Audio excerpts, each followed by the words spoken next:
Hello guys, कैसे हैं आप सब लोग। एंड ऑफ वर्ल्ड के एपिसोड 11 के साथ हाजिर हूं। अगर आप मेरे चैनल पर नए हैं और अभी तक चैनल को सब्सक्राइब नहीं किया हुआ तो जल्दी से चैनल को सब्सक्राइब कर दें, वीडियो को लाइक और शेयर कर दें, शुक्रिया। लास्ट एपिसोड के एंड पे हमने देखा था किन और उसकी बहन जाओजू दोनों ही अपने वाले स्पाइडर मॉन्स्टर को हरा देते हैं और स्पाइडर ज़ोंबी को हराने के बाद वो दोनों आगे की तरफ बढ़ जाते हैं क्योंकि वो दूसरे वाला फायरफ्लाई ज़ोंबी वो वहीं से उनको देख रहा होता है। अब क्योंकि उसके पर तो कट चुके हैं, वो उड़ नहीं सकता, लेकिन वो चलते हुए उनका पीछा कर रहा है। किन और जाओजू दोनों ही थोड़ी देर आगे चलते हैं और चलने के बाद उन्हें एक बंद दुकान दिखाई देती है। किन अपनी बहन से कहता है चलो जल्दी से इस दुकान के अंदर चल के छुप जाते हैं और वो उसका शटर उठाकर उसके अंदर जाकर बैठ जाते हैं। किन अपनी बहन से कहता है चलो आज रात के लिए यहीं पर रेस्ट करते हैं, जब रात गुजर जाएगी तो सुबह निकलकर अपने लिए नई जगह ढूंढेंगे। जाओजू भी उसी के कंधे पे सर रख कर सो जाती है और यहीं पर किन सोच रहा होता है। किन कहता है मुझे लगता है कि कल से हमारा सर्वाइव करना बहुत ज्यादा मुश्किल होने वाला है क्योंकि ज़ॉम्बीज़ की पावर बढ़ती जा रही है और अब हमारे पास घर भी नहीं है। तो साथ ही सुबह हो जाती है। अगले दिन का सीन दिखाया जाता है। उनके पास उसका डंडा होता है और वो अपने उसी लोहे की रॉड की मदद से ही ज़ॉम्बीज़ को मार रहा होता है और उनको मारने के बाद उनकी बॉडी के अंदर से उन्हें क्रिस्टल मिलता है। जाओजू बहुत ज्यादा खुश होती है और कहती है हमारी किस्मत तो काफी ज्यादा अच्छी है और आज का दिन बहुत ज्यादा लकी है, हमने एक ही ज़ॉम्बी को मारा और उसकी बॉडी के अंदर से हमें ये क्रिस्टल मिल गया। किन अपनी डुप्लीकेशन पावर को यूज करते हुए उसके दो बनाता है और वो दोनों ही एक एक क्रिस्टल को खा लेते हैं। किन अपनी बहन से कहता है इस क्रिस्टल को खाने के बाद मेरी पावर एक नॉर्मल इंसान से 9 गुना ज्यादा हो गई है, जबकि जाओजू से कहती है इतने थोड़े बहुत क्रिस्टल खाने से मुझे नहीं लगता कि मेरा पेट भरने वाला है, मुझे और ज्यादा क्रिस्टल्स चाहिए या फिर मुझे और कुछ खाने को चाहिए। सिर्फ क्रिस्टल्स खाने से मेरा पेट नहीं भरने वाला, मुझे खाने को चाहिए। किन उसकी बात सुनने के बाद कहता है अच्छा ठीक है, तुम्हारे लिए कुछ खाने को ढूंढते हैं। वहीं पर सामने एक सुपर मार्केट होती है। वो उसे कहता है चलो सामने सुपर मार्केट में चलते हैं, वहाँ पर कुछ ना कुछ खाने को जरूर मिलेगा। जाओजू भी ये बात सुन के काफी ज्यादा खुश हो जाती है और कहती है चलो वहाँ पर चल के कुछ स्नैक्स लेते हैं। तो दोनों भाई बहन जैसे ही सुपर मार्केट की तरफ जा रहे होते हैं तो उस सुपर मार्केट के अंदर से उन्हें पहले से किसी की आवाज आती है। कोई चिल्लाकर कह रहा होता है ओए ज़ेंग फेंग, ये तुम क्या कर रहे हो, पहले से इसको पकड़ रखा है, चलो अब जल्दी से आगे बढ़ो और अपने बैट के साथ इसके ऊपर अटैक करो, इसको मार डालो। तो बहुत ज्यादा डरपोक निकले, तुम्हारे से ये छोटा सा काम नहीं हो रहा। अपनी बहन से कहता है यहीं पर रुको, मुझे अंदर से आवाज आ रही है, लगता है कि अंदर कोई सर्वाइवर्स हैं। यहीं पर उस सुपर मार्केट के अंदर का सीन दिखाया जाता है। सुपर मार्केट के अंदर 4 लोग होते हैं, उनके साथ एक ज़ॉम्बी होता है। तो एक लड़के ने एक ज़ॉम्बी को पकड़ रखा होता है, जबकि उसके सामने एक दूसरा लड़का होता है जिसका नाम ज़ेंग फेंग है, उसके हाथ में बैट होता है। लड़का जिसने ज़ॉम्बी को पकड़ा हुआ है वो दूसरे से कहता है चलो अब जल्दी भी करो और इसको मार डालो, मैं ज्यादा देर तक इस ज़ॉम्बी को पकड़कर नहीं रख सकता, ये काफी स्ट्रॉन्ग है, अगर इसने मुझे काट लिया और मैं यहाँ पर मर गया तो फिर मरने के बाद मैं तुम्हें काटूंगा। लेकिन वो लड़का काफी ज्यादा घबराया हुआ है क्योंकि वो यहाँ पर पहली बार किसी ज़ॉम्बी को मारने वाला है। कहता है प्लीज मुझे माफ करना, लेकिन मुझे आगे बढ़ने की हिम्मत नहीं हो रही। उसी वक्त ज़ॉम्बी उसके हाथ से छूट जाता है दूसरे वाले के। वो ज़ॉम्बी उस लड़के को पीछे की तरफ धक्का देता है। वो लड़का पीछे जाकर एक शेल्फ के साथ टकराता है और पीछे वाली शेल्फ गिर जाती है, उसके साथ दूसरी शेल्फ भी गिरती है जो कि उस पीले बालू वाले लड़के के ऊपर गिरती है, यानी ज़ेंग फेंग के ऊपर। और ज़ेंग फेंग उस शेल्फ के नीचे आ जाता है। वो ज़ॉम्बी जब देखता है कि ये शेल्फ के नीचे फंस चुका है, वो ग्रा करता हुआ उसके ऊपर अटैक करने के लिए आगे बढ़ता है। तो यहीं पर इनके साथ एक लड़की जिसका नाम जाओना है, उसके अंकल भी होते हैं। अंकल उनसे कहते हैं ज़ेंग फेंग तो शेल्फ के नीचे आ गया, वो वहाँ से निकल नहीं सकता, ये ज़ॉम्बी उसे काट लेगा। ज़ेंग फेंग वहीं पर नीचे आए रोना शुरू कर देता है क्योंकि ज़ॉम्बी उसके बहुत ज्यादा करीब पहुंच चुका है। वो चिल्ला कर कह रहा होता है प्लीज मेरी हेल्प करो। उसी वक्त जाओना अपना डंडा उठाती है और उस ज़ॉम्बी के पास चली जाती है और उसके सर में डंडा दे मारती है, लेकिन उसका डंडा लकड़ी का होता है, वो टूट जाता है। ज़ॉम्बी उसकी तरफ देखता है, जाओना बेचारी बहुत ज्यादा घबरा जाती है। फिर ज़ॉम्बी उठकर उसके ऊपर अटैक करने के लिए आगे बढ़ता है और वो भी पीछे की तरफ गिर जाती है। उसके अंकल और दूसरा लड़का दोनों ही चिल्लाकर जाओना का नाम पुकारते हैं क्योंकि वो ज़ॉम्बी जाओना को काटने वाला है। उसी वक्त किन भागता हुआ अंदर आता है और उसकी स्पीड काफी ज्यादा होती है, बड़ी स्पीड के साथ आगे बढ़ता है। ज़ॉम्बी भी किन की तरफ देखता है। किन अपने हाथ को ज़ॉम्बी के सर पे रखता है और उसके सर को पकड़कर ग्राउंड के अंदर दंसा देता है अपनी स्ट्रेंथ को यूज करते हुए। अंकल और दूसरा लड़का ये देखकर बहुत ज्यादा हैरान होते हैं क्योंकि एक नॉर्मल इंसान के पास इतनी स्ट्रेंथ तो नहीं होती कि वो किसी ज़ॉम्बी को सर से पकड़कर ग्राउंड के अंदर दंसा दे। फिर किन उठकर खड़ा हो जाता है और जाओना के सामने अपना हाथ करते हुए उसे खड़ा करता है। जाओना उसे कहती है तुम्हारा बहुत बहुत शुक्रिया। जाओजू जब अंदर आती है तो वो उस लड़की को पहचान जाती है। वो उसे कहती है जाओना तुम यहाँ पर क्या कर रही हो। जाओना इसकी क्लासमेट है, ये दोनों बहुत ही अच्छी सहेलियां हैं। जाओना जाओजू की तरफ देखती है तो वो भी काफी ज्यादा खुश हो जाती है और भागती हुई उसके पास चली जाती है। जाओजू कहती है मैंने तो ऐसा सोचा भी नहीं था कि यहाँ पर मैं अपनी सबसे बेस्ट फ्रेंड को मिलूंगी। जाओजू बड़ी खुश होकर अपने ब्रदर से कहती है ब्रदर इसका नाम जाओना है, ये मेरी स्कूल की सबसे बेस्ट फ्रेंड है। जाओना फिर से उसके भाई किन से कहती है तुम्हारा बहुत बहुत शुक्रिया मेरी जान बचाने के लिए। तब किन जाओना की तरफ देखता है तो उसे अपने फ्यूचर की मेमोरी याद आती है। फ्यूचर में जाओना एक एस रैंक की हीरो थी जो कि बहुत ज्यादा पावरफुल थी, इसे गॉडेस ऑफ डेथ कहा जाता था। यहीं पर वो अपने फ्यूचर का एक सीन दिखाता है जहाँ पर ये अपने एक दोस्त के साथ होता है। वहाँ पर काफी सारे ज़ॉम्बीज होते हैं और वो भागते हुए इनके ऊपर अटैक करने के लिए आगे बढ़ते हैं। किन कहता है हम लोग तो यहाँ पर फंस चुके हैं, अब हम लोग क्या करें। किन अपने साथी से कहता है अगर ये सारे के सारे ज़ॉम्बीज एलीट क्लास के ज़ॉम्बीज हुए यानी इवॉल्व हुए फिर हमारा इन सभी से बचकर निकल पाना बहुत ज्यादा मुश्किल है। उसका साथी उसे कहता है ये तो बहुत ही अफसोस की बात है कि हम लोग यहीं पर इन ज़ॉम्बीज के हाथों मरने वाले हैं। लेकिन जैसे ही वो ज़ॉम्बीज उनके करीब पहुँचते हैं उसी वक्त उनके ऊपर कोई अटैक करता है। तो यहाँ पर जावना आती है जो कि गॉडेस ऑफ डेथ है, क्योंकि इसका सुपर हीरो नाम है, यानी कि गॉडेस ऑफ डेथ इसका सुपर हीरो वाला नाम है। किंग और उसका साथी जावना को देखकर बहुत ज्यादा हैरान होते हैं क्योंकि उन्होंने पहली बार किसी एस क्लास के हीरो को देखा है। तो फ्यूचर में जावना किन से भी ज्यादा स्ट्रॉन्ग थी। तो हमारी स्टोरी प्रेजेंट में आ जाती है। जाओजू आगे बढ़ती है और अपने ब्रदर से कहती है ब्रदर तुम मेरी दोस्त की तरफ इस तरह घूर घूर कर क्यों देख रहे हो, कहीं तुम्हें जब पसंद तो नहीं आ गई। किन वाकई में उसकी तरफ घूर घूर कर देख रहा होता है। उसी वक्त तो जावना के अंकल आगे बढ़ते हैं और उसके कंधे पे हाथ रखते हुए कहते हैं लड़के तुम्हारा बहुत बहुत शुक्रिया, तुम्हारे स्किल्स काफी ज्यादा अच्छे हैं, तुमने मेरी भतीजी की जान बचा ली। फिर वो जावना से पूछते हैं जावना क्या तुम ठीक हो, तुम्हें कहीं कोई चोट तो नहीं लगी। जावना कहती है अंकल मैं बिल्कुल ठीक हूँ, इसलिए आपको परेशान होने की जरूरत नहीं है। जैंग फेंग जो कि उस शेल्फ के नीचे आया था वो उनसे कहता है कोई मेरी तरफ भी तो देखो, मैं इस शेल्फ के नीचे मरा जा रहा हूँ, प्लीज मुझे भी यहाँ से निकालो। और वो जावना से कहता है जावना तुम्हारा बहुत बहुत शुक्रिया, तुमने मेरी जान बचा ली। दूसरा लड़का चिल्लाकर उसे कहता है अपनी बकवास बंद करो, तुम्हें यहाँ पर ज़ॉम्बी के हाथों मर जाना चाहिए था, तो बहुत ज्यादा बेकार हो। आगे बढ़ता है और उस शेल्फ को सिर्फ एक ही हाथ से उठाकर पीछे की तरफ पटक देता है तो जैंग फेंग को बचा लेता है। अंकल लियो भी जैंग फेंग से कहते हैं जैंग फेंग ये लड़का बिल्कुल ठीक कह रहा है, तुमने यहाँ पर हम सभी को मरवा दिया था, हमारी परफॉर्मेंस बहुत ज्यादा बुरी रही, हम सभी के पास वेपन थे और हम लोग यहाँ पर एक सिंगल ज़ॉम्बी को नहीं मार पाए, तो हम लोग अपनी फैमिली को क्या प्रोटेक्ट करेंगे, आगे के पास ज्यादा ध्यान देना होगा। जैंग फेंग उनसे कहता है चलो शुक्र है कि इस लड़के ने यहाँ पर आकर सभी को बचा लिया और कोई भी यहाँ पर जख्मी नहीं हुआ और ना ही कोई यहाँ पर मरा है, तो फिर मुझे नहीं लगता कि यहाँ पर तुम सभी को शोर मचाने की जरूरत है। ये मिशन मेरा पहला मिशन था, मैंने आज से पहले किसी भी ज़ॉम्बी को नहीं मारा, तुम्हें किसने कहा था कि मुझे ज़ॉम्बी को मारने के लिए डंडा पकड़ा दो। अंकल लियो चिल्लाकर उसे कहते हैं बेवकूफ कहीं के, यहाँ पर आने से पहले मैंने तुमसे कहा था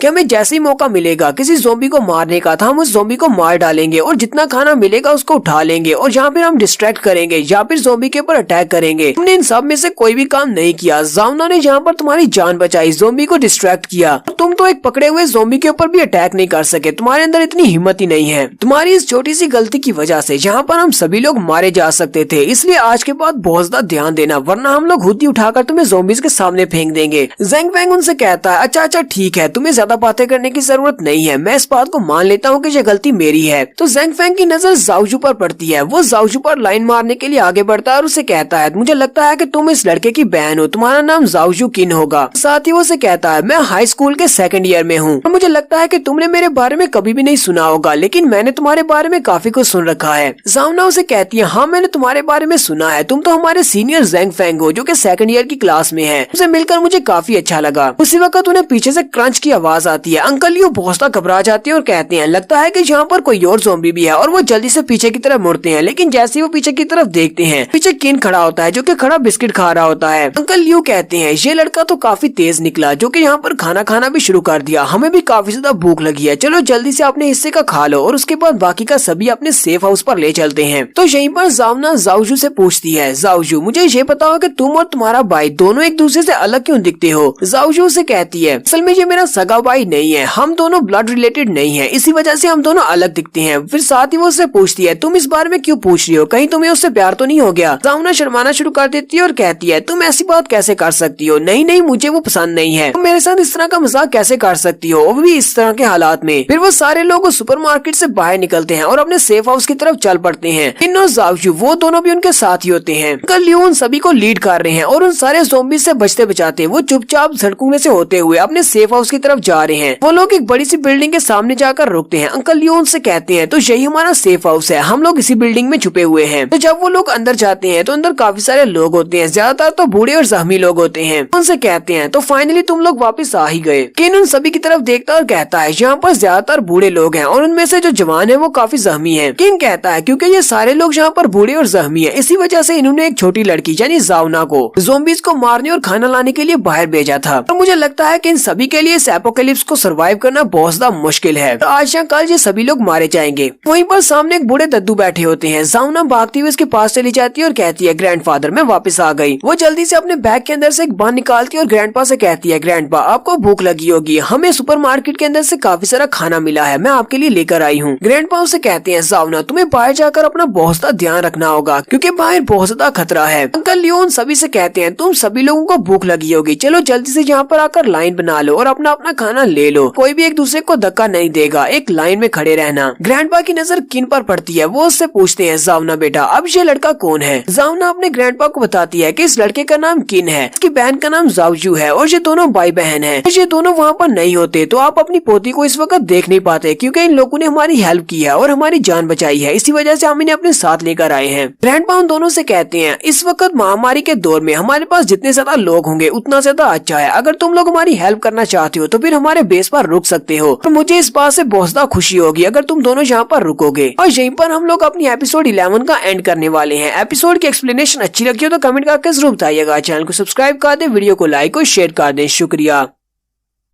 हेलो गाइस, कैसे हैं आप सब लोग। एंड ऑफ वर्ल्ड के एपिसोड 12 के साथ हाजिर हूं। तो लास्ट एपिसोड के एंड पे हमने देखा था किन और जावजू दोनों ही एक बेस पर आ गए हैं जहां पर काफी सारे बूढ़े लोग हैं। जावना और उसके अंकल लियो भी वहीं पर हैं। ग्रैंडपा वहीं पर किन और उसकी बहन से कहते हैं मुझे इस बात से काफी ज्यादा खुशी होगी अगर तुम दोनों यहीं पर हमारे बेस पर रुकोगे और हमारे लोगों की हेल्प करोगे, तो यहाँ पर जितने ज्यादा लोग होंगे उतनी ज्यादा लोगों की जान बचाई जा सकती है। तो किन और जावजू दोनों इस बात के लिए मान जाते हैं। जावना उन दोनों से कहती है लगता है कि तुम दोनों काफी ज्यादा थके हो गए, मेरे साथ आओ, मैं तुम लोगों के लिए रूम्स ढूंढ देती हूँ, तुम उन रूम्स में जाकर रेस्ट कर सकते हो। जावना उन दोनों भाई बहन को अपने साथ लेती है और वो गैलरी में चलते हुए जा रहे होते हैं। किन जावना से कहता है मुझे लगता है कि तुम्हारे ग्रैंडपा वो कोई आम इंसान नहीं है, वो एक मार्शल आर्टिस्ट है। जावना से कहती है हाँ मेरे ग्रैंडपा कोई आम इंसान नहीं है, वो एक मिरेकल डॉक्टर है, वो मार्शल आर्टिस्ट नहीं है। उनको मिरेकलस डॉक्टर इसलिए कहा जाता है क्योंकि उन्होंने बहुत सारे लोगों की जान बचाई है और ऐसे ऐसे मरीजों को ठीक कर दिया जिनको ठीक करना मेडिकल साइंस के बस की बात नहीं थी और दूसरे डॉक्टर्स उन केसेस को लेने को भी तैयार नहीं थे, लेकिन फिर भी मेरे ग्रैंडपा मरीजों को ठीक कर देते थे। जावना से कहती है तुमने कहा कि वो बहुत सारे मरीजों को ठीक कर चुके हैं, लेकिन मैंने अब ये भी देखा कि उनको बहुत ही बुरी खांसी लगी हुई है। मुझे नहीं लगता कि अपने कमर के दर्द की वजह से वो सीधे खड़े भी हो सकते हैं, तो फिर वो एक मिराकुलस डॉक्टर कैसे हुए। जावना उनसे कहती है जैसा कि तुम्हारे भाई ने कहा कि वो एक मार्शल आर्टिस्ट है, लेकिन उन्होंने सिर्फ बचपन में थोड़ी सी मार्शल आर्ट्स की प्रैक्टिस की थी, के बाद उन्होंने डॉक्टर के प्रोफेशन को चुना। लेकिन मार्शल आर्ट्स की प्रैक्टिस करने के दौरान ही उनकी कमर की इंजरी हुई थी, जिसकी वजह से उनकी जो बैकलैश काफी ज्यादा बढ़ चुकी है और अब वो बूढ़े हो चुके हैं, तो वो ठीक से चल भी नहीं पाते और ऊपर से उनकी बॉडी काफी ज्यादा वीक हो चुकी है। इसी वजह से उनकी खांसी की बीमारी भी ठीक नहीं हो रही। लेकिन उसकी बातें सुनने के बाद सोच रहा होता है जैसा कि ये लड़की कह रही है सिर्फ एक मिराकुलस डॉक्टर है और उनके बचपन की इंजरी की वजह से उनकी ये हालत है। लेकिन असल बात ऐसी नहीं है, उन्होंने अपनी मार्शल आर्ट्स की ट्रेनिंग को बहुत ही अच्छे से कम्प्लीट किया है, यहाँ तक कि उनकी बॉडी के अंदर जो इंजरीज है वो काफी बड़ी है। उन्हें अपनी मार्शल आर्ट्स और अपनी ओरा की पावर को यूज करते हुए अपनी इंजरीज को अभी तक संभाल कर रखा हुआ है, वरना वो तो कब के मर चुके होते। इस लड़की से ये सारी बातें सुनने के बाद मुझे लगता है कि वो एक एंशिएंट मार्शल मास्टर हैं। किन कहता है हालांकि मेरी लेवल 2A की जो फाइटिंग टेक्निक है वो भी काफी ज्यादा अच्छी है, लेकिन मैंने कभी मार्शल आर्ट्स को नहीं सीखा। इसी वजह से जब मैं किसी एक्सपर्ट का सामना करता हूँ तो मेरी टेक्निक के अंदर जितनी भी कमजोरियां होती हैं वो सारी सामने आ जाती हैं। सामने वाला एक्सपर्ट मुझे बहुत ही आसानी से मार सकता है मेरी वीकनेस को ढूंढने के बाद। अगर ग्रैंडपा मुझे अपना स्टूडेंट बना ले और अपनी टेक्निक्स मुझे सिखा दे तो मेरी लेवल 2A की फाइटिंग टेक्निक बहुत ही अच्छे से लेवल अप हो सकती है। हो सकता है कि मैं बहुत ही जल्दी लेवल 2 से लेवल अप करने के बाद लेवल 3 पर पहुंच जाऊं या फिर अपनी एडवांस स्टेज पर यानी ग्रैंड मास्टर बन जाऊं। किन जावना से पूछता है जावना क्या तुम मुझे इस हाइड आउट के बारे में बता सकती हो, इसकी सिचुएशन क्या है, इसमें कितने रूम्स हैं और आने जाने के कितने रास्ते हैं। जावना उसे कहती है ठीक है मैं तुम्हें सब कुछ बताती हूँ। वो उसे कहती है यहाँ पर जितने भी लोग हैं वो सारे के सारे आसपास के सर्वाइवर्स हैं, हमने उन्हें यहाँ पर इकट्ठा किया है और सारी बहुत ज्यादा अच्छे लोग हैं, सभी लोग एक दूसरे की बहुत ज्यादा मदद करते हैं। हम सभी में अंकल लियो सबसे ज्यादा एक्सपीरियंस है, इसी वजह से वो हमारी टीम को लीड करते हैं जो कि बाहर जाकर हमारे लिए खाना लेकर आते हैं। अंकल लियो का बेटा भी यहीं पर है लेकिन वो जख्मी है। ज़ेंग फेंग एक बहुत ही अमीर आदमी का बेटा है, इसी वजह से वो बहुत ज्यादा बेकार है, किसी भी काम का नहीं है। उसके पास शक्ल और सूरत तो काफी अच्छी है और उसके पास काफी सारा पैसा भी है, लेकिन उसके पैसे का हम लोग क्या करेंगे, इस दुनिया में महामारी के दौर में पैसा बेकार है। तो वहाँ पर एक लड़का बैठा हुआ था जिसके बाजू के पर पट्टी बंधी हुई थी, वो काफी ज्यादा जख्मी है, उसका नाम ब्रदर ली है। ब्रदर ली क्योंकि काफी ज्यादा जख्मी है, अगर वो जख्मी नहीं होता तो हमेशा अंकल लियो और ब्रदर ली वो दोनों अकेले ही बाहर जाते हैं और हम सब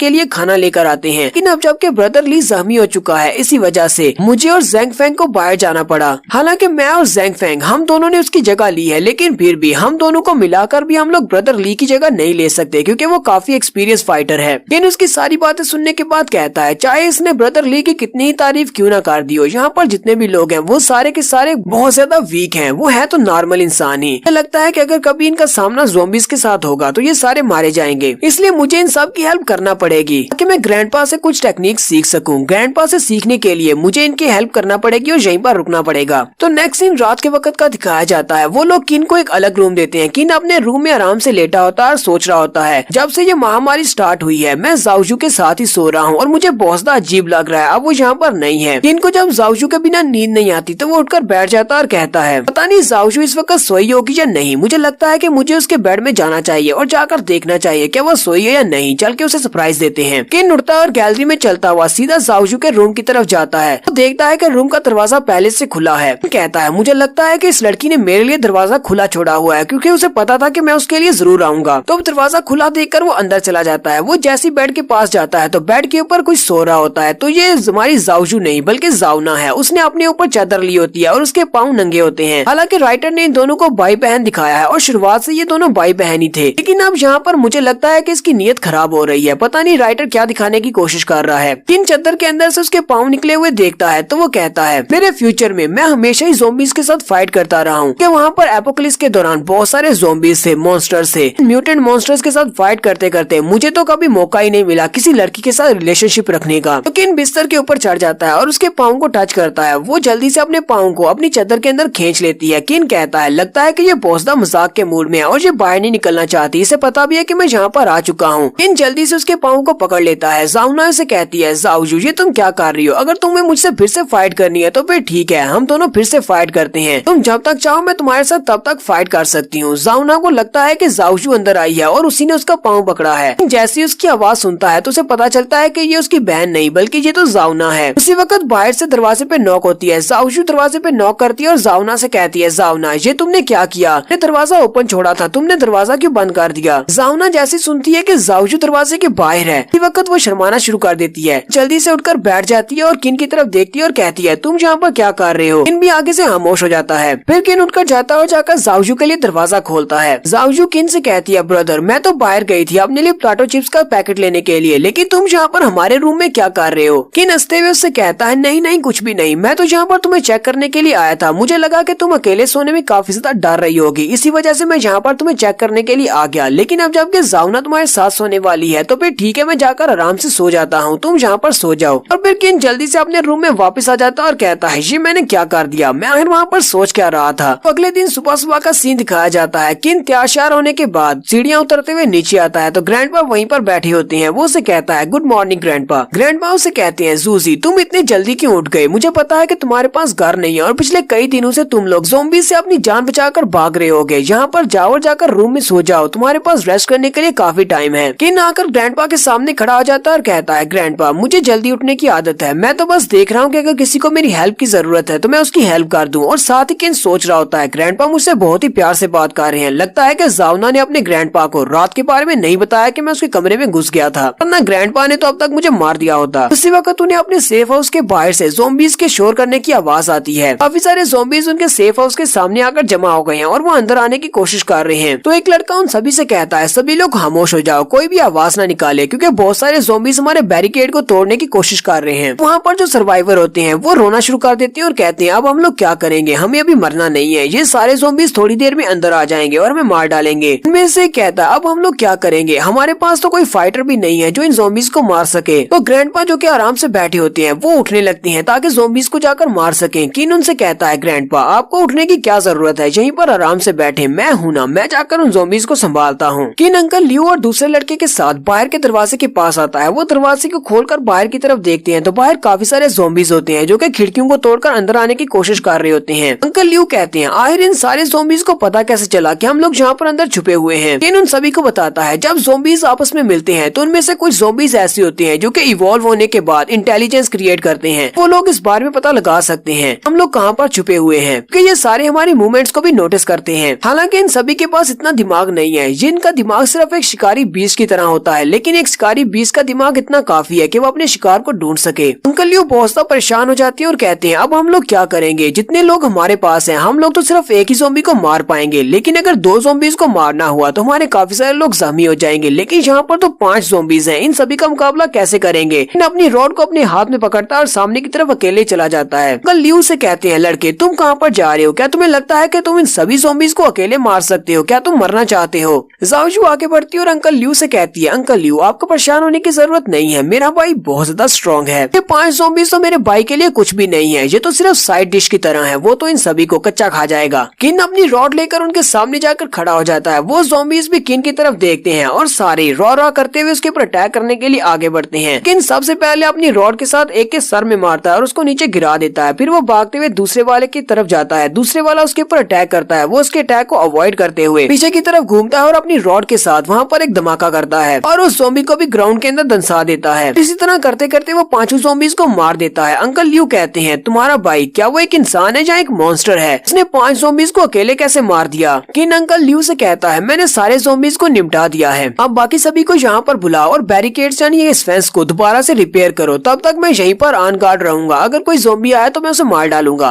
तो अंकल लियू अपने साथ दूसरे लोगों को बुलाते हैं और जल्दी से अपने बैरिकेड को दोबारा से रिपेयर कर देते हैं और अंदर जितने सर्वाइवर्स होते हैं उनसे कहते हैं, तुम सभी को घबराने की जरूरत नहीं है, हमने बैरिकेड को दोबारा से रिकवर कर लिया है, तो सारे ज़ॉम्बीज़ को भी मार दिया है। तो वो सर्वाइवर्स भी काफी ज्यादा खुश हो जाते हैं कि उन्होंने एक क्राइसिस से निपट लिया। तो यहीं पर हम लोग अपनी एपिसोड 12 का एंड करेंगे। एपिसोड की एक्सप्लेनेशन अच्छी लगी हो तो कमेंट करके जरूर बताइएगा। चैनल को सब्सक्राइब कर दें, वीडियो को लाइक और शेयर कर दें। शुक्रिया।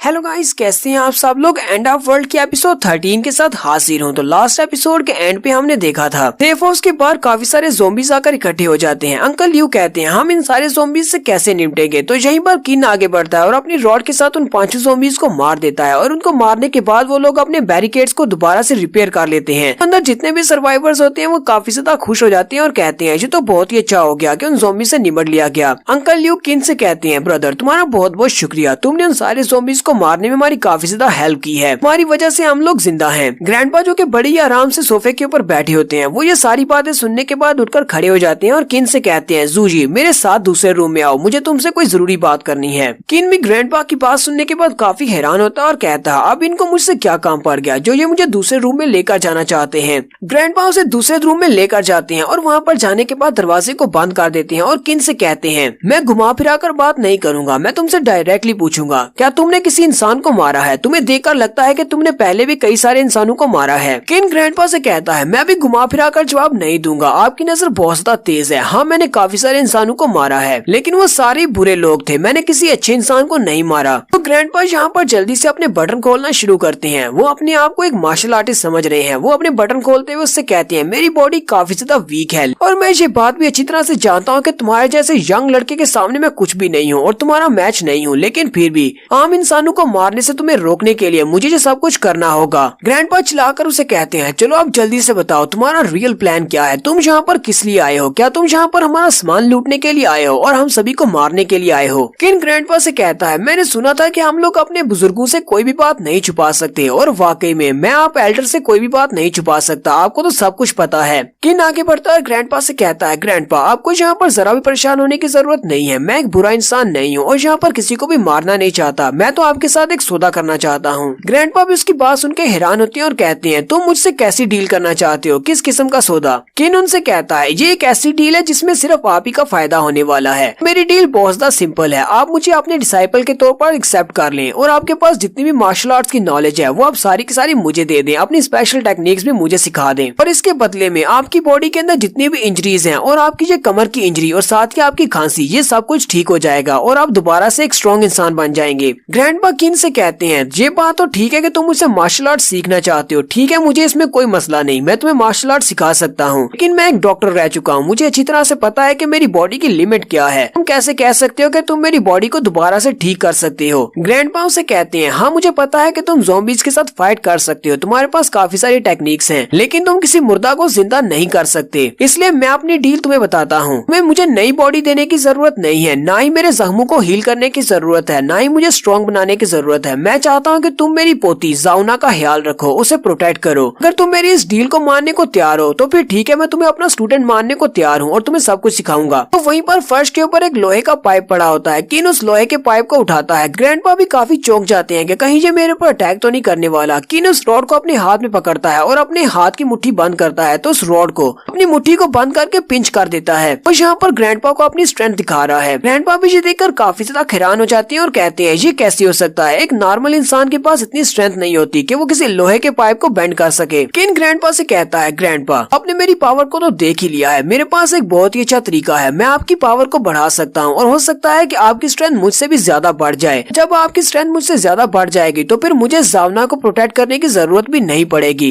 मेरी डील वही पहले वाली है, मैं आपकी बॉडी को पहले से स्ट्रॉन्ग बना दूंगा और बदले में आप मुझे मार्शल आर्ट सिखाएंगे। ग्रैंडपा भी काफी ज्यादा खुश हो जाते हैं और किन से कहते हैं, बच्चे कि मैं तुमसे वादा करता हूँ, अगर तुमने मेरी बॉडी को तुम्हारे जितना स्ट्रॉन्ग बना दिया, मेरे पास जितने भी मार्शल आर्ट्स की नॉलेज है वो सारी की सारी मैं तुम्हें दे दूंगा, मुझे जो कुछ पता है मैं तुम्हें सब कुछ सिखाऊंगा। तो किन ग्रैंडपा से बात करने के बाद फिर से बाहर आकर बैठ जाता है। वो हाल में बैठा ब्रेड का टुकड़ा खा रहा होता है, जबकि वहीं पर ज़ेंग एंग भी बैठा होता है। ज़ेंग फेंग उसकी तरफ इशारा करते हुए अंकल ल्यू से कहता है, ये क्या बात हुई, मुझे सिर्फ एक ही ब्रेड का टुकड़ा दिया जाता है जबकि इसे 2 ब्रेड के पीसेस दिए गए हैं। इसे तो यहाँ पर आए हुए ज्यादा दिन भी नहीं हुए, तो फिर इसके ऊपर इतनी मेहरबानी क्यों की जा रही है। अंकल ल्यू से कहते हैं, तुम यहाँ पर किस बात के लिए शोर मचा रहे हो, अगर मैं तुम्हें 2 पीसेस दे भी दूंगा तो तुमसे वो दोनों पीसेस खाए भी नहीं जाएंगे। तुम तो एक अमीर बाप के बच्चे हो और हमेशा ही डाइटिंग पर रहते हो। ऊपर से पिछले 2 दिन में इस लड़के ने हमें यहाँ पर बहुत ज्यादा प्रोटेक्शन दी है, बहुत सारे ज़ॉम्बीज़ को मारा है और हमारे लिए बहुत सारा खाना लेकर आया है। तुमने क्या किया है, तुम तो यहाँ पर कब से बैठे हुए मुफ्त का माल खा रहे हो। जब से तुम यहाँ पर आए हो तुम सिर्फ एक अमीर बाप के बेटे, एक यंग मास्टर बनकर यहाँ पर बैठे हुए हो, कोई भी काम नहीं करते और मुफ्त का खाना खाई जाते हो। मुझे तो समझ नहीं आती कि हम लोग तुम्हें यहाँ पर मुफ्त का खाना खिला क्यों रहे हैं। क्या हम तुम्हें खिला पिलाकर ज़ॉम्बीज़ के लिए मोटा कर रहे हैं, पर तुम हमारे कुछ काम नहीं आने वाले। ज़ेंग फेंग भी उठकर खड़ा हो जाता है और उसे कहता है, अंकल ये तो कोई बात नहीं हुई, आपने तो मेरी बहुत ज्यादा इंसल्ट कर दी। तो दूसरा लड़का भी यहीं पर बैठा होता है, वो ज़ेंग फेंग से कहता है, अब बस भी करो, अगर करोगे तुम्हें एक भी ब्रेड का टुकड़ा खाने को मिल रहा है, जितना कुछ तुम करते हो उसके बदले में तुम्हें एक टुकड़ा भी नहीं मिलना चाहिए। लास्ट टाइम तुमने हम सभी को मरवा दिया था, लेकिन वहाँ पर नहीं होता तो जावना और मैं, हम दोनों वहाँ पर मर चुके होते। यहाँ पर कोई भी इस बात के लिए एग्री नहीं कि तुम्हें खाना दिया जाए, जबकि तुम कुछ भी नहीं करते, एक यंग मास्टर की तरह यहाँ पर बैठे रहते हो। ज़ेंग फेंग उनकी बातें सुनने के बाद काफी गुस्सा हो जाता है और चेयर को किक मारते हुए कहता है, मैं यहाँ से जा रहा हूँ, तुम लोगों ने मेरी बहुत ज्यादा इंसल्ट कर दी। तुम लोगों को क्या लगता है कि मैं यहाँ पर सिर्फ मुफ्त की रोटियां तोड़ रहा हूँ। वो गुस्से में वहाँ से बाहर चला जाता है। अंकल ल्यू कहते हैं, मुझे लगता है कि इस बार ये काफी ज्यादा गुस्से में है और हाइड आउट को छोड़कर चला जाएगा, क्या हमें इसे वापस ले आना चाहिए। दूसरा लड़का अंकल ल्यू से कहता है, हाँ ये जा तो रहा है, लेकिन मुझे लगता है कि बहुत ही जल्दी ये अपनी दुम दबाकर वापस यहीं पर आ जाएगा, बाहर किसी ज़ॉम्बी के साथ इसका सामना होगा। अंकल ल्यू इसके बारे में बताते हैं। अंकल ल्यू कहते हैं, इसका बाप एक बहुत ही बुरा इंसान था, हालांकि उसकी कंपनी के ऊपर बहुत सारा कर्जा चढ़ा हुआ था और वो अपने लोगों को सैलरी भी नहीं देता था। उसकी कंपनी हर महीने बहुत ज्यादा मुनाफा कमा रही थी। अगर इसका बाप इतना ज्यादा बुरा था, इसी वजह से उसका बेटा भी इतना ज्यादा बुरा निकला। अब एक कड़वे पेड़ का फल तो कड़वा ही होगा। किन उनसे कहता है, तुम सभी को परेशान होने की जरूरत नहीं है, लंच करने के बाद मैं और मेरी बहन हम दोनों बाहर जाने वाले हैं, अगर हमें ये लड़का बाहर कहीं पर दिखाई दिया तो हम इसे वापस ले आएंगे। अंकल ल्यू उनसे कहते हैं, ब्रदर तुम्हें बाहर जाने की क्या जरूरत है, लास्ट टाइम हम लोग सुपरमार्केट से काफी सारा सामान लेकर आए थे, वो हमारे लिए काफी है, इसलिए मुझे नहीं लगता कि तुम दोनों को बाहर जाकर अपनी जान खतरे में डालने की जरूरत है।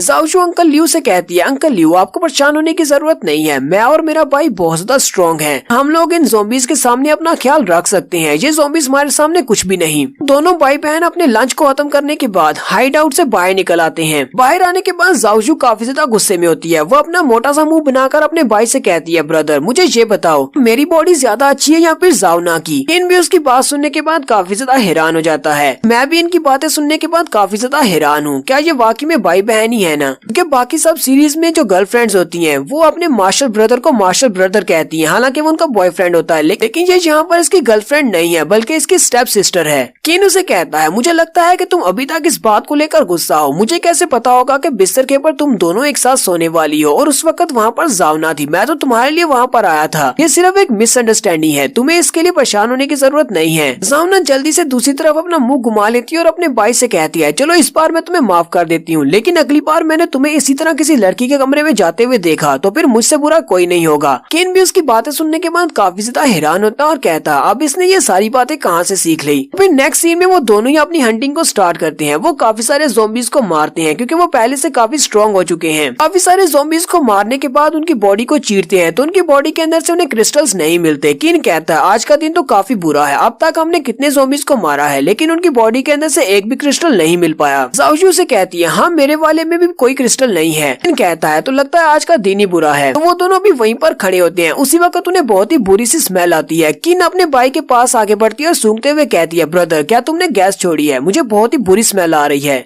केन उसे कहता बस भी करो, ये तुम कैसी गंदी बातें कर रही हो, मैं ऐसा कुछ भी नहीं किया, अगर मैं ऐसा कुछ करता तो उसकी स्मेल इतनी तेज नहीं होनी थी, मुझे लगता है कि यहाँ पर आसपास कोई बहुत ही पावरफुल मॉन्स्टर है, जो उसी की गंदी सांस की बदबू है। साथ ही उन्हें एक जबरदस्त रोर की आवाज आती है, दोनों ही बहुत ज्यादा चौंक जाते हैं क्योंकि वो रोर की आवाज काफी ज्यादा स्ट्रॉन्ग होती है, वो एक बिल्डिंग के ऊपर से आ रही होती है। जाओजू कहती है अब ये रोर की आवाज किसकी है, लगता है कोई बहुत ही पावरफुल मॉन्स्टर है, जबकि केन कहता है मुझे इस रोर की आवाज से थोड़ा बहुत शक तो पड़ रहा है, चलो चल कर देखते हैं कहीं ये वाकई में वो तो नहीं। केन अपनी बहन से कहता है मेरे आसपास ही रहना और दूर मत जाना। लोग एक ऊंची बिल्डिंग के ऊपर चलते हैं और वहाँ पर चल के चेक करते हैं ये गंदी स्मेल आ कहाँ से रही है और ये किस मॉन्स्टर से आ रही है। वो दोनों एक बिल्डिंग के अंदर चले जाते हैं और सीढ़ियाँ चढ़ते हुए छत के ऊपर चले जाते हैं। वो लोग छत के ऊपर से देखते हैं तो एक दूसरी बिल्डिंग के ऊपर एक बड़ा सा ड्रैगन बैठा होता है। तो ये असल में एक ड्रैगन नहीं है बल्कि ये एक म्यूटेटेड ज़ॉम्बी है, जो कि शायद किसी चमगादड़ या फिर किसी बड़े जानवर से बना होगा। म्यूटेट होने के बाद ये एक बड़ा सा ड्रैगन बन गया है। किन अपनी बहन से कहता है ये तो एक म्यूटेटेड ज़ॉम्बी ड्रैगन है, ध्यान रखना कि वो ज़ॉम्बी ड्रैगन तुम्हारी तरफ मत देखे क्योंकि वो बहुत ज्यादा पावरफुल है, अगर उसने हमें देख लिया तो हम दोनों मारे जाएंगे। किन कहता है अभी एंड ऑफ वर्ल्ड को शुरू हुए सिर्फ 2 ही महीने हुए हैं, तो इस ज़ॉम्बी की तरफ देखो तो सही, ये कितना ज्यादा इवॉल्व हो चुका है। इवॉल्व होने के बाद ये ज़ॉम्बी एक ड्रैगन बन गया है। जाओजू हैरान होकर अपने भाई से कहती है ब्रदर एक ज़ॉम्बी ड्रैगन कैसे बन सकता है। यहाँ पर उसका भाई उसे इस बारे में एक्सप्लेन करता है। वो उसे कहता है कोई भी बीस्ट टाइप का ज़ॉम्बी, जैसे कि कोई डॉग हो सकता है, उस डॉग के अंदर ज़ॉम्बी वायरस जाने के बाद एक ज़ॉम्बी डॉग बनेगा और उसके बाद जब वो आहिस्ता आहिस्ता इवॉल्व करेगा तो इवॉल्व होने के बाद वो एक ड्रैगन भी बन सकता है या फिर कुछ भी बन सकता है। ज़ॉम्बी वायरस की वजह से उन्हें बहुत ज्यादा स्ट्रेंथ मिलती है और एक बड़ी बॉडी मिलती है, जिसकी वजह से उनकी पावर्स टेरिफाइंग लेवल तक बहुत ज्यादा बढ़ जाती हैं। इसी वजह से तो इन सारे ज़ॉम्बीज को इवॉल्व होने से पहले मारना चाहता हूँ। जाओजू अपने भाई से कहती है ब्रदर तो फिर हम लोग क्या करेंगे, क्या हम लोग छुपकर उसके ऊपर अटैक करें और उस ड्रैगन ज़ॉम्बी को मार डालें जबकि वो हमारी तरफ नहीं देख रहा। उसका भाई उसे कहता है नहीं ऐसा तो सोचना भी मत, वो एक ड्रैगन है, हम लोग चाहकर भी उसका मुकाबला नहीं कर सकते, हमें किसी और जगह पर जाकर शिकार करना होगा, अगर उसने देख लिया तो वो हम दोनों को मार डालेगा। तो यहीं पर हम लोग अपनी एपिसोड 13 का एंड करेंगे। एपिसोड की एक्सप्लेनेशन अच्छी लगी हो तो कमेंट करके जरूर बताइएगा। चैनल को सब्सक्राइब कर दें, वीडियो को लाइक और शेयर कर दें। शुक्रिया।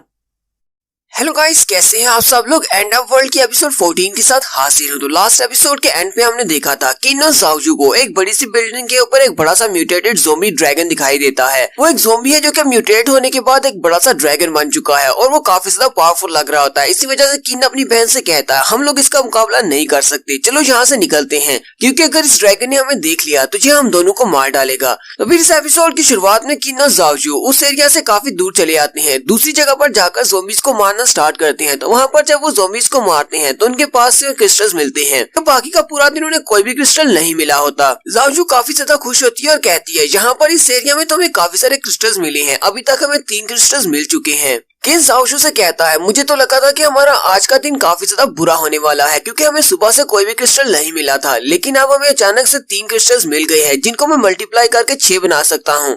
जाओजू अपने भाई से कहती है ब्रदर मुझे लगता है कि थोड़ी देर के लिए आराम करना चाहिए क्योंकि मैं काफी ज्यादा थक चुकी हूँ, सुबह से हम लोग शिकारी कर रहे हैं। वहीं पर सामने कैफे की बिल्डिंग होती है। किन अपनी बहन से कहता है चलो उस कैफे के अंदर चलते हैं, क्या पता वहाँ पर हमें कुछ खाने को मिल जाए। तो वो दोनों उस कैफे के अंदर चले जाते हैं। वहाँ पर उन्हें कप नूडल्स मिलते हैं और पानी मिलता है। हालांकि वो दोनों वहाँ पर नूडल्स खा रहे होते हैं, लेकिन किन कहता है मुझे ये जगह बहुत ज्यादा अजीब लग रही है, यहाँ पर कुछ ज्यादा ही शांति है।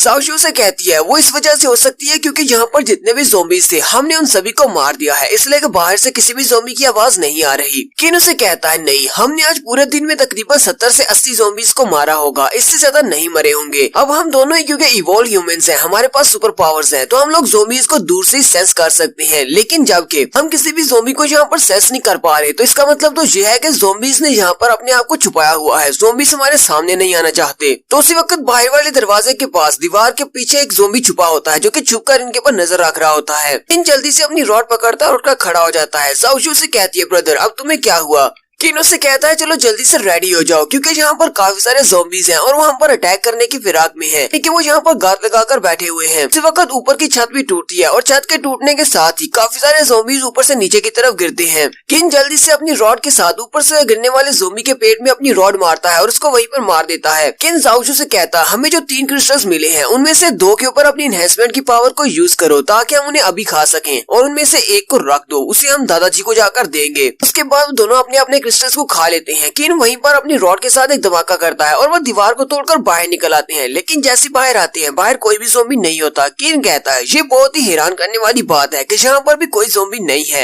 ये सारे छुपकर अटैक कर रहे हैं। उसी वक्त ऊपर की तरफ दिखाते हैं, बिल्डिंग के ऊपर से बहुत सारे ज़ॉम्बीज नीचे की तरफ जंप लगा रहे होते हैं और वो सारे ऊपर से नीचे जंप करने के बाद इनके पीछे लग जाते हैं। किन कहता है ज़ाओ जू चलो जल्दी से यहाँ से निकलते हैं, मुझे लगता है कि हम लोग इन ज़ॉम्बीज के ट्रैप में फंस चुके हैं। तो वहाँ पर बहुत सारे ज़ॉम्बीज होते हैं, वो सारे के सारे ज़ॉम्बीज उनके पीछे लगे होते हैं। ज़ाओ जू अपने भाई से कहती है ब्रदर इन ज़ॉम्बीज के पास तो दिमाग नहीं है, फिर ये सारे हमारा पीछा क्यों कर रहे हैं, इन्हें कैसे पता चला कि हम लोग यहाँ पर हैं और ये चुप चुप कर हमारे पर कैसे अटैक कर सकते हैं। किन उसे कहता है मुझे इस बारे में कैसे पता हो सकता है, अगर हम लोग लॉजिकली सोचें तो ज़ॉम्बीज के पास दिमाग नहीं होता क्योंकि वो मर चुके हैं और ज़ॉम्बीज इतने ज्यादा स्मार्ट तो नहीं होते कि वो इस तरह के किसी प्लान के बारे में सोच सकें। इसी वक्त गली के सामने वाली साइड से भी कोई ज़ॉम्बीज भागते हुए आ जाते हैं। ज़ाओ जू कहती है ये तो बहुत ही बुरा हुआ, सामने की तरफ से भी ज़ॉम्बीज आ रहे हैं, अब हम लोग क्या करेंगे। किन कहता है अब ना आगे जाने का रास्ता ना ही पीछे जाने का। ज़ाओ जू से कहती है ब्रदर यहाँ पर भी एक छोटी गली है, चलो इसमें चलते हैं। फिर वो दोनों भागते हुए छोटी गली के अंदर चले जाते हैं। वो गली क्योंकि काफी ज्यादा तंग होती है। किन वहाँ पर जाने के बाद ज़ाओ जू से कहता है ज़ाओ जू ये सारे ज़ॉम्बीज इस तरह भी हमारे पीछे आ रहे हैं, हालांकि ये गली काफी ज्यादा तंग है, इसी वजह से मुझे लगता है कि हम लोग यहाँ पर इन सारे ज़ॉम्बीज को एक ही बार में मार सकते हैं, तो मुझे अपनी इनहेंसमेंट की पावर दो। तो किन उन सारे ज़ॉम्बीज के सामने खड़ा हो जाता है और कहता है अब जबकि ये सारे ज़ॉम्बीज काफी ज्यादा समझदार हैं और इन्हें प्लान्स बनाना आते हैं, तो फिर देखते हैं क्या इनको मौत से भी डर लगता है या नहीं। फिर साथ ही किन अपने एक हाथ के ऊपर अपनी फायर पावर को एक्टिवेट करता है और साथ ही अपनी रॉड के ऊपर भी अपनी फायर पावर को एक्टिवेट कर लेता है और उसके बाद सामने की तरफ बढ़ते हुए उन सभी के ऊपर अटैक करता है और उस गली में एक जबरदस्त धमाका होता है। वहाँ पर जितने ज़ॉम्बीज होते हैं वो उन सभी को जला देता है, लेकिन सामने वाले कुछ ज़ॉम्बीज के मरने के बाद पीछे जितने ज़ॉम्बीज होते हैं वो भी आगे बढ़ना स्टार्ट करते हैं। किन ज़ाओ जू से कहता है इन सभी का तो कोई अंत ही नहीं है, पीछे से और ज्यादा ज़ॉम्बीज निकलते आ रहे हैं, अगर हम लोग इसी तरह इन सारे ज़ॉम्बीज को यहीं पर खड़े रहकर मारते रहे तो ये तो कभी खत्म नहीं होगा। वहीं पर ज़ाओ जू की नजर एक बिल्डिंग के ऊपर पड़ती है, तो एक बिल्डिंग के ऊपर 3 ज़ॉम्बीज खड़े होते हैं। ज़ाओ जू किन से कहती है ब्रदर वहाँ पर देखो उस बिल्डिंग के ऊपर 3 ज़ॉम्बीज हैं जो कि चुपचाप खड़े वहाँ पर देख रहे हैं। किन उन तीनों की तरफ देखता और कहता है नॉर्मल ज़ॉम्बी के पास ब्रेन नहीं होता, वो किसी भी ज़ॉम्बी हॉर्ड को इस तरह से मैनेज कर सके। मुझे लगता है कि वो तीनों ज़ॉम्बीज इवॉल्व म्यूटेटेड ज़ॉम्बीज हैं और उनमें से ही कोई इन सारे ज़ॉम्बीज को कंट्रोल कर रहा है। किन उसे कहता है तुम मेरे करीब ही रहना, हम लोग पहले इन सारे ज़ॉम्बीज से अपनी जान छुड़ाकर भागते हैं और उसके बाद उस बिल्डिंग के ऊपर जाकर उन तीनों ज़ॉम्बीज को पीटते हैं, क्योंकि वही तीनों ज़ॉम्बीज हैं। में से कोई एक है जो कि इन सारे ज़ॉम्बीज को कंट्रोल कर रहा है, वही इनका लीडर है। तो किन वहीं पर उसी तंग गली के अंदर से ही दीवार को तोड़ देता है, दीवार के सामने धमाका करता है और उस दीवार के अंदर सुराख बनाकर दूसरी तरफ से बाहर निकल आते हैं। वो भागते हुए उस बिल्डिंग की तरफ जा रहे हैं जिस बिल्डिंग की तरफ वो स्पेशल 3 ज़ॉम्बीज खड़े हैं। ज़ॉम्बीज का लीडर भी उन्हीं की तरफ देख रहा होता है कि ये हमारी तरफ ही आ रहे हैं, वो अपने ज़ॉम्बीज को इशारा करता है कि वो सारे उनके पीछे आए। तीनों ज़ाओ जू भागते हुए उसी बिल्डिंग के अंदर चले जाते हैं। जिस बिल्डिंग की छत के ऊपर वो तीनों ज़ॉम्बीज खड़े हैं वो सीढ़ियां चढ़ रहे होते हैं, तो वो सारे ज़ॉम्बीज भी उनके पीछे आ जाते हैं। किन अपनी बहन से कहता है जल्दी से ऊपर चली जाओ कि मैं इन सीढ़ियों को तोड़ने वाला हूँ ताकि ये ज़ॉम्बीज हमारे पीछे न आ सके। किन वहाँ पर अपनी फायर पावर से एक जबरदस्त धमाका करता है और इन सीढ़ियों को तोड़ देता है। उस सीढ़ियों के टूटने के बाद वो सारे ज़ॉम्बीज नीचे खड़े होते हैं। ज़ाओ जू उन सभी की तरफ देखती है और कहती है ब्रदर ये तुमने ठीक किया, अब ये लोग ऊपर नहीं चढ़ सकते। लेकिन थोड़ी देर के बाद वो सारे ज़ॉम्बीज एक दूसरे के ऊपर लिपट कर ऊपर चढ़ना स्टार्ट करते हैं। ज़ाओ जू अपने भाई से कहती है ब्रदर ये तो ह्यूमन चेन बना रहे हैं, इसी तरह ये सीढ़ी बनाकर ऊपर चढ़ाएंगे। किन उसे कहता है तुम्हें इन सभी के ऊपर ध्यान देने की जरूरत नहीं है, हमें जल्दी से छत पर चलना चाहिए, वहाँ पर जाकर इनके लीडर को मार देते हैं। एक बार हमने लीडर को फिनिश कर दिया उसके बाद ये सारे के सारे ज़ॉम्बीज खुद ही डिस्पर्स हो जाएंगे। किन और ज़ाओ जू दोनों ही छत के ऊपर चले जाते हैं। जैसे वो छत के ऊपर जाते हैं तो वहीं पर वो तीनों ज़ॉम्बीज खड़े होते हैं। तो इनमें सेंटर वाला जो ज़ॉम्बी है वही सारे ज़ॉम्बीज को कंट्रोल कर रहा है, उसके पास माइंड की पावर है, जबकि बाकी के दोनों उसके गार्ड्स हैं और उन दोनों का भी उसने कंट्रोल किया हुआ है। और उन दोनों ज़ॉम्बीज के पास भी स्पेशल पावर्स हैं, एक के पास क्रिस्टल की पावर है और दूसरे के पास फायर पावर है। किन अपनी बहन से कहता है अगर मेरा गैस ठीक है तो जो सेंटर वाला ज़ॉम्बी है वही बाकी के सारे ज़ॉम्बीज को कंट्रोल कर रहा है, जबकि बाकी के दोनों म्यूटेटेड ज़ॉम्बीज को भी इसी ने कंट्रोल किया हुआ है। ज़ाओ जू से कहती है तो तुम्हारे कहने का मतलब है कि बीच में जो छोटा सा ज़ॉम्बी है उसी ने इन सभी को कंट्रोल किया हुआ है। किन उसे कहता है हाँ उसी ने इन सभी को कंट्रोल किया है। इन ज़ाओ जू से कहता है अब जबकि इसने इतने ज्यादा ज़ॉम्बीज को कंट्रोल किया है इसका मतलब ये एक हाई लेवल का म्यूटेटेड ज़ॉम्बी है, इसकी पावर मुझसे ज्यादा हो सकती है। तो वो छोटा ज़ॉम्बी भी इशारा करते हुए अपने दोनों गार्ड से कहता है जाओ और इनके ऊपर अटैक अटैक करो। तो उनमें से फायर पावर वाला ज़ॉम्बी जल्दी से जंप करते हुए आगे बढ़ता है। किन अपनी रॉड और अपने हाथ दोनों पर अपनी फायर को रिलीज करते हुए आगे बढ़ता है, जबकि वो म्यूटेटेड ज़ॉम्बी भी अपने मुंह के अंदर से एक फायर बॉल रिलीज करता है। ज़ाओजू अपने भाई से कहती है, ब्रदर तुम भी अपनी फायर पावर को यूज करो। वो दोनों ही अपनी फायर पावर्स को टकराते हैं। जैसे वो दोनों अपनी फायर पावर्स को टकरा रहे होते हैं, उसी वक्त दूसरे वाला जो क्रिस्टल वाला ज़ॉम्बी है वो भागता हुआ किन के ऊपर अटैक करने के लिए आता है। वो पीछे से उसके ऊपर अटैक करने लगता है। ज़ाओजू अपनी ब्लू फायर को यूज करते हुए उसके ऊपर अटैक करती है और उसे कहती है, मेरे भाई से दूर रहो। उसके ऊपर फायर अटैक होता है। किन अपनी रॉड लेकर भागते हुए उस पर अटैक करने के लिए आगे बढ़ता है और अपनी रॉड को उसकी चेस्ट में घोम देता है। लेकिन उसकी बॉडी क्योंकि क्रिस्टल से बनी है इसलिए वो काफी ज्यादा हार्ड होती है और उसका जो रॉड होता है वो उसकी बॉडी के अंदर नहीं धंसता। किन कहता है, इसकी बॉडी तो काफी ज्यादा हार्ड है, लेकिन चलो देखते हैं क्या मैं इसकी बॉडी को पियर्स कर पाता हूँ या नहीं। वो अपनी रॉड के ऊपर अपनी फायर पावर को एक्टिवेट करता है जिससे वो बहुत ज्यादा गर्म हो जाता है और उसके बाद वो रॉड उसकी बॉडी के अंदर धंस जाती है। वो क्रिस्टल वाला ज़ॉम्बी वहीं पर चिल्लाना शुरू कर देता है, जल्दी से पीछे की तरफ हट जाता है। किन ज़ाओजू से कहता है, ज़ाओजू जल्दी से जाकर किसी जगह पर छुप जाओ। ज़ाओजू भागती हुई पीछे चली जाती है, जबकि वो दूसरा ज़ॉम्बी क्रिस्टल वाला वो जल्दी से अपनी पावर्स को रिलीज करते हुए वहाँ पर एरिया को काफी ज्यादा क्रिस्टलाइन कर देता है और बड़े बड़े क्रिस्टल्स निकालता है। जैसे वो अपनी क्रिस्टल्स की पावर्स को रिलीज करता है, किन भी भागता हुआ दीवार के पीछे जाकर छुप जाता है और ज़ाओजू से कहता है, ज़ाओजू जल्दी से मेरी इनहेंसमेंट की पावर को कैंसिल कर दो। ज़ाओजू से कहती है, लेकिन ब्रदर अगर इनहेंसमेंट की पावर कैंसिल हो गई तो फिर तुम इनका मुकाबला कैसे करोगे। किन उसे कहता है, मुझे अपनी लिमिट्स के बारे में अच्छे से पता है, तो जल्दी करो, जैसा मैंने कहा है वैसा ही करो। तो किन अपनी इनहेंसमेंट की पावर को खत्म करने के बाद बाहर निकलता है और उन दोनों ज़ॉम्बी से कहता है, तुम दोनों किस तरफ देख रहे हो, मैं तो यहाँ पर हूँ। तो वो दोनों ही ज़ॉम्बी किन की तरफ देखते हैं और भागते हुए उसके ऊपर अटैक करने के लिए आगे बढ़ते हैं। फायर वाला जंप करते हुए किन पर अटैक करता है और उसकी रोड को पकड़ लेता है, जबकि उनको कंट्रोल करने वाला छोटा ज़ॉम्बी वहीं पर खड़ा खड़ा हंस रहा होता है। लेकिन उसे इस बारे में नहीं पता होता कि किन ने अपना डुप्लीकेट बनाया हुआ है और किन का डुप्लीकेट उसके पीछे खड़ा होता है उसके ऊपर अटैक करने के लिए। वो जल्दी से पीछे की तरफ देखता है कि कोई उसके ऊपर अटैक करने के लिए पीछे से आ रहा है। वो अपने दोनों ज़ॉम्बीज को इशारा करता है और वो दोनों ही ज़ॉम्बीज उसकी तरफ देखते हैं। लेकिन अब काफी ज्यादा देर हो चुकी है क्योंकि किन ने अपनी रॉड को उस छोटे ज़ॉम्बी के ब्रेन में धंसा दिया होता है और उसके सर में होल कर देता है, जिससे वो वहीं पर मर जाता है। तो उस कंट्रोल करने वाले ज़ॉम्बी के मरने के साथ ही बाकी के दोनों ज़ॉम्बीज के ऊपर से भी कंट्रोल हट जाता है और वो दोनों वहीं पर नीचे गिर जाते हैं क्योंकि उनको इस बात से काफी झटका लगता है अचानक कंट्रोल के लॉस्ट होने की वजह से। थोड़ी देर के बाद वो नॉर्मल होती है और उठने लगती है। उसी वक्त किन आगे बढ़ता है तो पहले क्रिस्टल वाले ज़ॉम्बी के सर में अपनी रॉड मारता है और उसके बाद दूसरे वाले को भी मार देता है। ज़ाओजू वहीं पर बिल्डिंग के ऊपर से नीचे की तरफ देखती है और अपने भाई से कहती है, भाई हमारे पीछे जितने भी ज़ॉम्बीज आए थे वो सारे के सारे ज़ॉम्बीज डिस्पर्स हो चुके हैं, अब यहाँ पर कोई भी ज़ॉम्बी नहीं बचा। किन उसे कहता है, ऐसा तो होना ही था क्योंकि इनका बॉस मर चुका है, अब इनको कोई भी कंट्रोल नहीं कर रहा, इसीलिए वो सारे के सारे यहाँ से डिस्पर्स हो गए हैं, अब उनका कोई भी कंट्रोलर नहीं है। ये तीनों ही ज़ॉम्बीज क्योंकि म्यूटेटेड लेवल के हाई लेवल के इवोल्व ज़ॉम्बीज हैं, इसी वजह से इनकी बॉडी के अंदर से उन्हें काफी पावरफुल क्रिस्टल्स मिल सकते हैं। किन आगे बढ़ता है और इसकी बॉडी को चीरता है। सबसे पहले वो बॉस की बॉडी को चीरती है तो उसके अंदर से बहुत ही पावरफुल क्रिस्टल निकलता है। तो ये हम लोग नेक्स्ट एपिसोड में देखेंगे इस पावरफुल क्रिस्टल से उन्हें कौन सी नई पावर्स मिलने वाली है। एपिसोड की एक्सप्लेनेशन अच्छी लगी हो तो कमेंट करके जरूर बताइएगा। चैनल को सब्सक्राइब कर दे, वीडियो को लाइक और शेयर कर दे। शुक्रिया।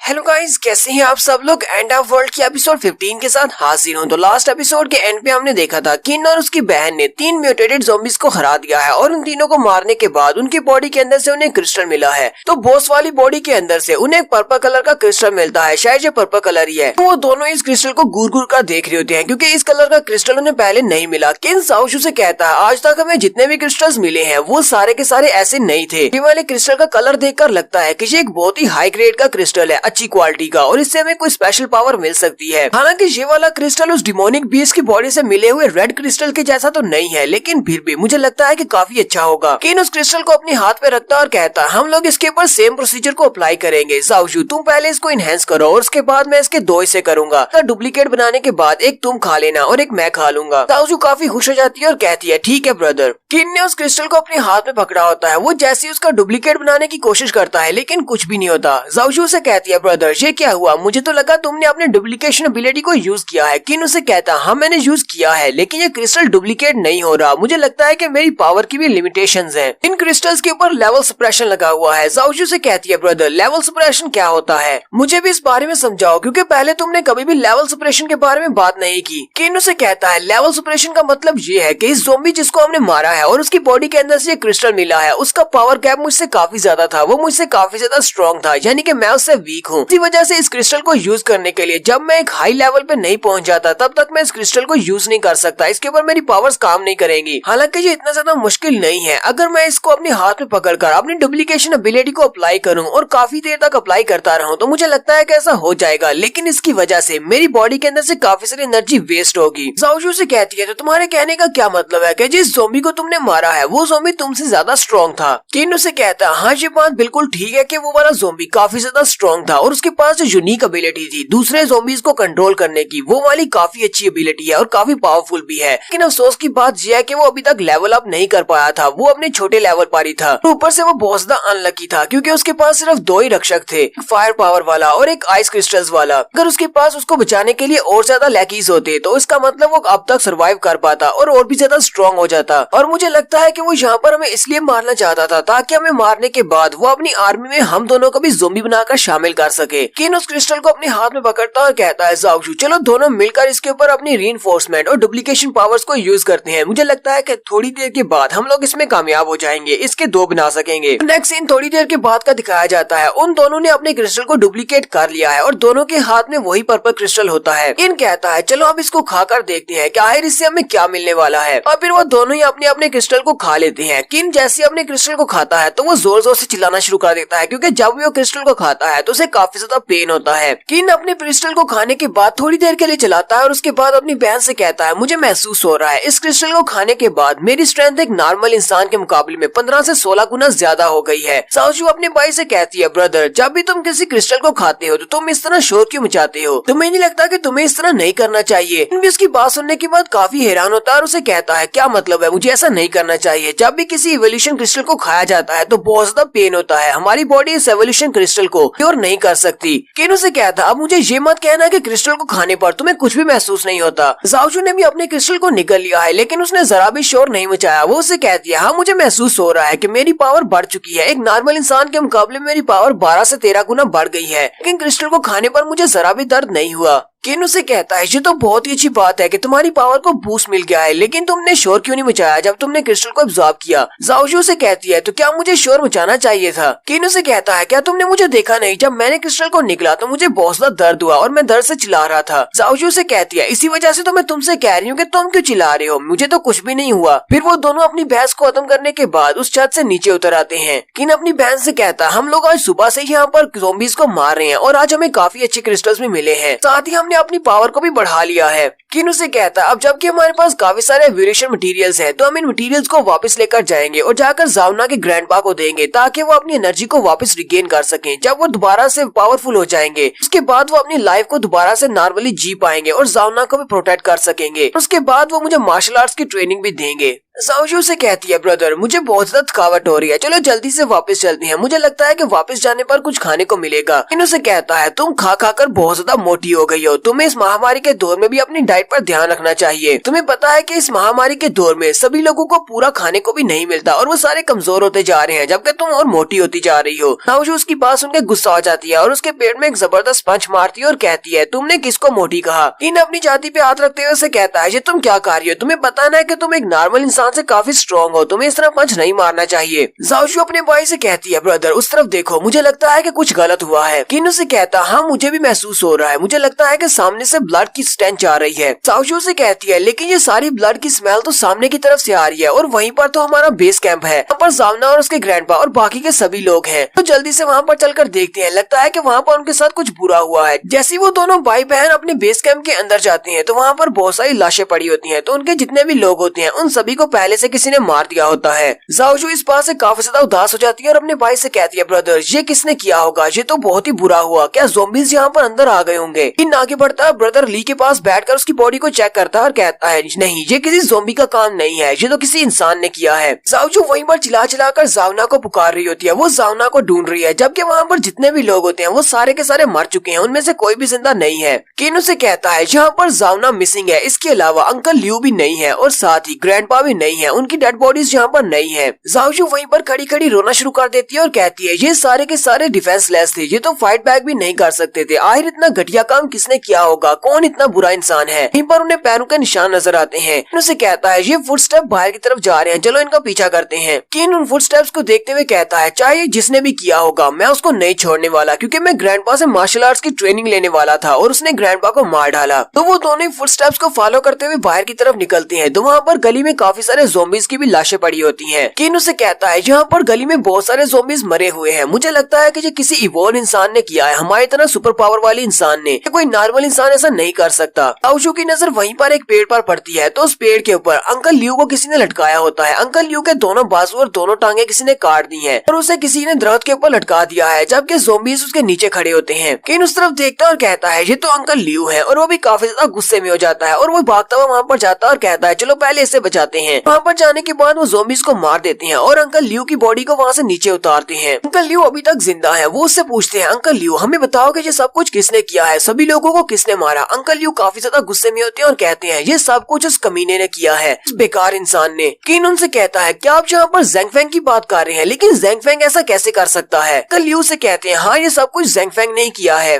किन अंकल लियू से कहता है आपको परेशान होने की जरूरत नहीं है, हम आप सभी लोगों का उससे बदला लेंगे, हम उसे मार डालेंगे। अंकल लियू से कहते हैं लेकिन मेरी एक बात सुनो, मेरे ऊपर एक एहसान करो, अब मेरे दोनों बाजू और मेरी दोनों टांगे कट चुकी हैं, मेरे लिए इस दुनिया में जिंदा रहने का कोई फायदा नहीं है, मैं ज़ॉम्बी बन जाऊंगा, इसलिए मुझे यहीं पर मार डालो, मैं ज़ॉम्बी नहीं बनना चाहता। किन उसे कहता है ठीक है अंकल लियू मैं आपकी बात को समझ सकता हूँ। फिर वो अपनी रॉड के साथ अंकल लियू को वहीं पर मार देता है। फिर वो दोनों ही आगे बढ़ते हैं ज़ेंगफेंग को ढूंढने के लिए। जाओशू अपने भाई से कहती है ब्रदर क्या तुम्हें वाकई में लगता है कि ये सब कुछ ज़ेंगफेंग ने किया होगा, मुझे नहीं लगता कि उसके अंदर इतनी पावर है कि वो किसी ज़ॉम्बी को मारकर उसकी बॉडी से क्रिस्टल को ले सके। किन उसे कहता है मुझे नहीं लगता कि उसके पास इतनी स्ट्रेंथ है कि वो किसी ज़ॉम्बी का सामना कर सके और ज़ॉम्बी के पेट को फाड़कर उसकी बॉडी के अंदर से क्रिस्टल को निकाल कर निकल सके। मुझे लगता है कि उसने अपनी इस इवोल्यूशन को किसी दूसरे तरीके से हासिल किया है। इवोल्यूशन क्रिस्टल्स ये तो सिर्फ एक जरिया है, असल में जो पावर्स होती हैं वो इंसान की बॉडी के अंदर छुपी होती हैं। मुझे लगता है कि बहुत ज्यादा डर की वजह से उसने अपनी इवोल्यूशन वाली पावर्स को अवेकन कर लिया है, उसे भी सुपर पावर्स मिल गई हैं। ताओशू अपने भाई से कहती है क्या ऐसा होना पॉसिबल है, क्या हम लोग अपनी सेल्फ अवेकनिंग कर सकते हैं। किन उसे कहता हाँ ऐसा होना पॉसिबल है, ऐसे लोग जो कि किसी भी ज़ॉम्बी का मुकाबला नहीं कर सकते, लेकिन उनकी बॉडी के अंदर इस तरह की एबिलिटीज छुपी होती हैं। जब उनके सामने बहुत ज्यादा खतरा होता है, जब उनकी जान पर बनी होती है और उन्हें बहुत ज्यादा डर महसूस होता है, इसी वक्त उनकी बॉडी सर्वाइव करने के लिए अपने अंदर छुपी हुई सुपर पावर्स को रिलीज कर देती है। इसी को हम सेल्फ अवेकनिंग कहते हैं। इस सूरत में उसे किसी भी क्रिस्टल की जरूरत नहीं पड़ती, अपने आप इंसान के अंदर पावर्स जाग जाती है। यहीं पर नेक्स्ट सीन एक बिल्डिंग के सामने का दिखाया जाता है। इसी बिल्डिंग के अंदर ज़ेंगफेंग रह रहा है। इसने इस बिल्डिंग को अपना बेस बनाया है और उस बिल्डिंग के बाहर 3 गुंडे खड़े होते हैं। उनमें से एक गुंडा कहता है मैं काफी ज्यादा थक चुका हूँ, सुबह से यहीं पर खड़ा हूँ। साथ वाला गंजे वाला उसे कहता है चौकन्ने होकर खड़े हो जाओ, तुम्हें पता है ना कि हमारा नया बॉस पहले वाले से बहुत ज्यादा जालिम है, अगर उसने तुम्हें इस तरह देख लिया तो वो हम सभी को मार डालेगा। तीसरा साथी उनसे कहता है मैंने सुना है कि हमारा नया बॉस पहले वाले बॉस से कुछ ज्यादा ही जालिम है, उसने अभी तक बहुत सारे इंसानों को मार डाला है। यहीं पर 2 दिन पहले का सीन दिखाया जाता है। ज़ेंगफेंग की स्टोरी सुनाई जा रही है कि ज़ेंगफेंग जब गुस्से के साथ उन लोगों की बातें सुनने के बाद देश को छोड़कर बाहर निकल आया था। ज़ेंगफेंग कहता है इन सभी को क्या लगता है कि मैं अपने बलबूते पर जिंदा नहीं रह सकता, मैं इन सभी को सर्वाइव करके दिखाऊंगा। तो ज़ेंगफेंग दरवाजा बंद करने के बाद जैसे ही अपनी बिल्डिंग से बाहर निकलता है वो काफी गुस्से में होता है, कहता है ये सारी बहुत ही बुरे लोग हैं, कमीने लोग हैं, इन सभी ने मुझे हमेशा ही तंग किया है, कोई भी मेरी बात को नहीं सुनता, किसी को भी मेरी नहीं पड़ी, इन सभी को दिखा दूंगा, एक दिन मैं भी स्ट्रॉन्ग बनूंगा। लेकिन जैसे ही वो थोड़ा सा आगे जाता है तो वहाँ पर ज़ॉम्बीज होते हैं। वो उन ज़ॉम्बीज को देखकर बहुत सा घबरा जाता है और कहता है लेकिन अब मैं इन सारे ज़ॉम्बीज के सामने सर्वाइव कैसे करूंगा, मुझे लगता है कि मैंने बहुत बड़ी गलती कर दी है, मुझे वापस जाकर उनसे माफी मांग लेनी चाहिए, मुझे वापस बेस पर चलना चाहिए। लेकिन जैसे ही वो वापस की तरफ मुड़ने लगता है वो ज़ॉम्बी भागता हुआ उसके ऊपर अटैक करने के लिए आगे बढ़ता है। ज़ेंगफेंग बहुत ज्यादा घबरा जाता है और नीचे की तरफ झुकते हुए आगे की तरफ निकलने लगता है, लेकिन वहाँ पर और भी बहुत सारे ज़ॉम्बीज होते हैं। ज़ेंगफेंग उन सारे ज़ॉम्बीज के बीच से निकलता है और बड़ी तेजी से भागना शुरू करता है और कहता है प्लीज कोई मेरी जान बचाओ, मैं यहाँ पर मरना नहीं चाहता। हम लोग ज़ेंगफेंग की कहानी को कल आगे कंटिन्यू करेंगे। ज़ेंगफेंग की कहानी वैसे बहुत ज्यादा इंटरेस्टिंग है। आखिर इसे ये सेल्फ अवेकनिंग की पावर्स मिली कैसे, इस बेचारे के साथ तो बहुत ही बुरा होने वाला है। एपिसोड की एक्सप्लेनेशन अच्छी लगी हो तो कमेंट करके जरूर बताइएगा। चैनल को सब्सक्राइब कर दें, वीडियो को लाइक और शेयर कर दें। शुक्रिया।